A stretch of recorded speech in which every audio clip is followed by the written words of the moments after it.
కడపకు అతి దగ్గరలో ఉన్నటువంటి సిద్ధవటం ఒట్టిమిట్ట మండలాలను కడపలో కలిపితే బాగుంటుందని కడపలోనే ముందు ఉండింది. ఇప్పుడు కడప నుంచి మామూలుగా గెజిట్లో మా రాయచోటి కలిపినారనేది మాకు తెలిసింది. మాకు రాజంపేట జిల్లా కేంద్రం అయితే కలిపినా మాకేం ఇబ్బంది లేదు. రాజంపేట కాకుండా ఉండేటట్టుగా అయితే మాకు కడపలో కలపడము మా ఇక్కడుండే 2 మండలాల ప్రజలకు చాలా బాగుంటుంది. రాయచోటి అనేది చాలా అన్యాయంతో కూడుకునే పని. సిద్ధవటం యాడుంది, ఒంటిమిట్ట యాడుంది, రాయచోటి యాడుంది. ఆ రాయచోటిలో కలపడం వల్ల ఏమన్నా పనులు పడితే మామూలుగా వసతున్నాడు కార్లలో పోతాడు, జీబుల్లో పోతాడు, వాడు పని చేసుకొని వస్తాడు ధనవంతుడు. ఆర్థికంగా వెనకుండేటటువంటి వ్యక్తి ఏమి కావాలా? అంత దూరం అవసరమా?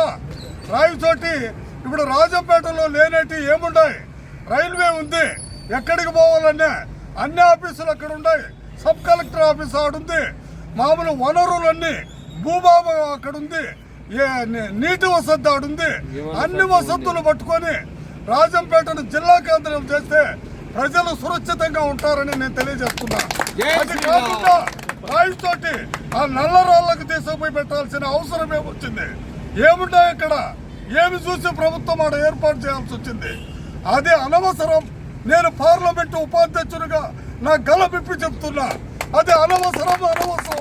రాయచోటి వద్దు, రాజంపేట ముద్దు.